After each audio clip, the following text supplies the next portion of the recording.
deficiency diseases like seizures. That's it, just the bare minimum. And when you take the bare minimum amount, which is directed on the back of the label, and you're expecting certain results, and you don't get the results, don't be surprised, because that amount was never designed to create a therapeutic effect. And this all boils down to one misunderstanding on what RDA really means. Here's the definition of RDA. Check this out. The RDA is the average daily level of intake sufficient to meet the nutrient requirements of healthy individuals. The RDA numbers were designed for people that were already healthy, that don't have muscle cramps or high blood pressure. If you have serious muscle cramps, insomnia, anxiety, the demand and requirement for magnesium goes higher. And on top of that, if you drink coffee with caffeine, if you're eating some sugar, if you're taking in an acid, the demand for magnesium is higher. The RDA assumes that you are a healthy person eating a healthy diet. And personally, it's rare to find people out there that are healthy that are eating a healthy diet. Now, the RDA for magnesium was set up in 1997 based on body weight, which correlated to women that weigh 133 pounds, which nowadays, a lot of women weigh more than that, and men that weighed 166 pounds, which nowadays they weigh a lot more. So if we actually recalculate and do the numbers on someone like me, that I weigh 195 pounds, the adjustments from about 420 milligrams for magnesium for me should be about 600 milligrams per day, not 420. I'm just talking about the RDA. The bare minimum amount to prevent a disease. We're not talking about corrective doses. We're not talking about the doses they even used in certain studies that showed improvements in anxiety, depression, blood pressure, and migraines. Those studies used up to like 800 milligrams of magnesium per day, sometimes for weeks, and sometimes even higher than that. One clinical group stated that the minimum dosage to begin correcting a deficiency is 600 milligrams per day. And they mentioned it should be continued for more than a month before you even see any results. So when someone starts taking 300 or even 400 milligrams of magnesium for a couple weeks and says it doesn't work, of course it's not going to work, because it's like filling up your swimming pool with a garden hose and they turn it off within 10 minutes. And then this brings us to the next massive mistake. The form of magnesium that most people take and that most research is historically based on is something called magnesium oxide. Now, magnesium oxide is super cheap. It's compact, so you could fit a lot of it in one capsule. You could fit like 400 milligrams in one little capsule. That's why people like it, because they don't have to take multiple capsules to get their 400 milligrams. But the problem with magnesium oxide is it only has a 4% absorption rate. That means if you're taking a 400 milligram magnesium oxide pill, the body might absorb 16 milligrams. And then if you try to compensate and take more, you're going to get diarrhea, cramping, GI distress, because all of that unabsorbed magnesium pulls water out of your intestines. And then think about magnesium research. Most of the research on magnesium is using magnesium oxide. So first of all, you know they're not going to be able to give them too much because they're going to get diarrhea. And the absorption is so small, 16 milligrams per 400 milligram tablet is just not going to show the results. And this is why when you look up the research on magnesium, many of the studies don't really prove or show significant benefit. I don't recommend anyone taking magnesium oxide unless you have severe constipation and maybe you're taking it just for that as a temporary thing. A much better form of magnesium would be to take magnesium glycinate. First of all, you won't have the GI problems. You won't have diarrhea. Secondly, you absorb 80%. And magnesium glycinate comes with the glycinate part, which actually helps calm down the nervous system. It helps increase something called GABA, which actually can help you sleep a little bit better. But now let's talk about something even more interesting and how magnesium affects your brain. Your brain has an accelerator gas pedal and it has a brake. So the neurons can get really excited or they can wind down and calm down and get in a relaxed state so you can sleep. And without getting too far in the woods, okay, glutamate is the gas pedal. That's the thing that excites the neurons. And there's a little receptor connected to this that allows this to work.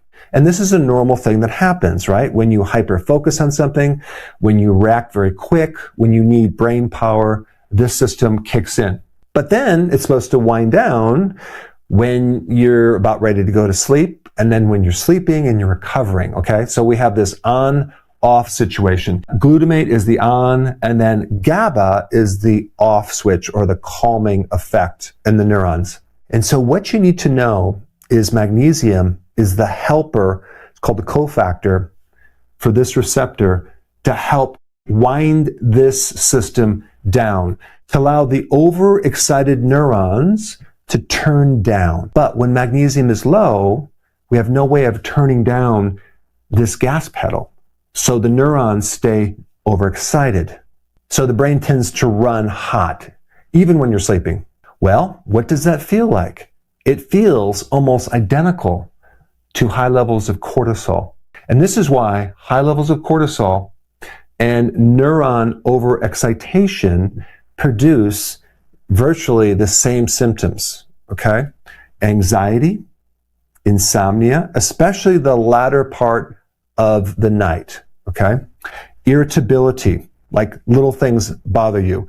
You tend to crave certain things, racing thoughts, cramping in your calves or your feet or a Charlie horse, palpitations that can lead to arrhythmias. So in other words, all of these symptoms could be either a cortisol issue, which is a stress issue, or something going on in the brain that can't turn off. And most people assume it's just cortisol. So they might take ashwagandha, they might take other things, adaptogens to help calm them down, and sometimes it works, sometimes it doesn't. Sometimes they even take magnesium, 400 milligrams, and they might feel a little bit better. But for a lot of people, the problem might not be cortisol, it's this over here, in which case you're going to need a lot more magnesium to turn that thing off. Because a lot of people, if they have these symptoms, are not in a healthy state. So one of the most frustrating things for people is when they try to take supplements for a certain thing or vitamins and just don't see change. Well, one of the reasons is you're not taking enough. But the bigger interesting question is, are there other symptoms that can differentiate or determine if you have more of a cortisol problem or an overactive brain, okay? And the answer is yes. For cortisol, you're going to have a tendency to have more belly fat. You're going to have higher blood glucose. You might have more cortisol in the morning, which will actually create more glucose in the morning too. That's called the dawn phenomenon. You may have problems with the immune system because cortisol suppresses the immune system. You might have more of a problem with high blood pressure. But now let's take a look at this problem over here. You'll have problems with insomnia despite exhaustion. So many people are exhausted, but they just can't sleep through the night, okay? That's this problem right here. It's a problem with glutamate. They have too much glutamate that just won't turn off. They might have muscle twitches. They definitely have jaw tension and bruxism, which is grinding of the teeth. Restless leg syndrome, I used to have that. But also the good thing is that if you have this, you're going to respond to magnesium within hours. If you take magnesium and it's a cortisol problem, it might take days before you see the results. The good news is both of these problems are caused by the exact same thing, a deficiency of magnesium. But to correct both of these problems, you can't just correct them by taking the bare amounts. I mean, this relates to a lot of other vitamins too, like vitamin D. They say take 600 IUs. It's ridiculous. Or what about B1? 1.2 milligrams? Are you kidding? You're not going to create any change in the body if you're taking tiny amounts. But a really common problem with both of these issues is insomnia. Because as soon as you can't sleep, cortisol goes up. Cortisol then depletes more magnesium. The requirement of magnesium goes up. The more brain excitation happens, the more demand for magnesium. The more tapped out you are, the more insomnia you have. So it's a never-ending cycle. All because the raw material that allows this to turn off and allows this to turn off is missing. Now, this next thing is fascinating because when you go to the doctor to get your magnesium tested, it's virtually impossible to test because most of this magnesium is inside the cell. It's not in your plasma, okay? Only 1% is in your plasma. So if you're deficient in magnesium, your bones will literally dump some of the magnesium into the blood to maintain that 1%. So you cannot accurately figure out how much magnesium you have through your blood. 99% of it is not in the blood. So then someone might say, well, listen, we'll just get a red blood cell magnesium test. That way we can look beyond just the plasma. We can look in your red blood cells. Well, here's the problem with that. It's slightly better, but it's not a good test to do because of this one simple thing. 65% of the magnesium is attached to what's called ATP in your mitochondria because we desperately need magnesium to run our energy factory. That's how we make energy, with magnesium. Well, guess what? There is no mitochondria in the red blood cell. So it's not a good test to evaluate how much magnesium you have. I mean, there is a test that's not practical. You can get an IV of magnesium, and then they can measure how much is excreted from your urine. It's a whole process, but you can test it, but rarely does anyone go through the hassle of figuring that out. In one study, they found 50% of people that were deficient had normal blood magnesium levels.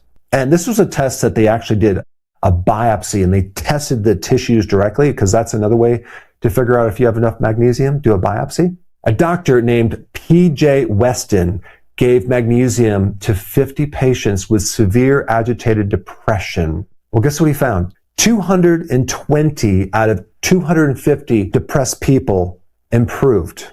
That is a 90% success rate. That study was published in the first volume of the American Journal of Psychiatry. And of course, it's been forgotten, but it's been sitting there for over 100 years. And in that study, they didn't give the 400 milligrams per day. They gave between 500 and 1200 milligrams per day. 60% of depression nowadays is classified as treatment resistant, okay, because the drugs don't work. Well, okay, well, it could be something else, right? It could be a nutritional deficiency. I mean, nowadays, not only do doctors not test for vitamin deficiencies, they don't even recognize them as being important. And also, the problem is it's very difficult to get magnesium from our foods because the modern farming fertilizers with the NPK, nitrogen, phosphorus, and potassium, tend to inhibit magnesium. But we have these beautiful looking crops. Of course, they're empty of minerals, but they look good on the outside. And then, of course, on top of that, we have stress. We have caffeine, we have junk foods. All of these things deplete magnesium. Exercise depletes magnesium because it increases the demand for magnesium at a massive level, especially if you do intense exercise. So what is the solution? Very simple. Take the right form of magnesium, magnesium glycinate. And if you're trying to create a therapeutic effect, don't do just 400 milligrams once a day. Do 300 or 350 or 400 milligrams several times a day, spread out, to lower blood pressure and help palpitations and arrhythmias and migraines and even seizures and even insomnia. Sometimes it takes doses 1,000 to 1,400 milligrams per day. And that is significantly more than the RDA. But now you know why, because this is just based on the bare minimum. So just try it for 30 days and prove it to yourself. If you have this problem right here, you're going to notice changes within one day. Because typically when you start beefing up your magnesium levels, within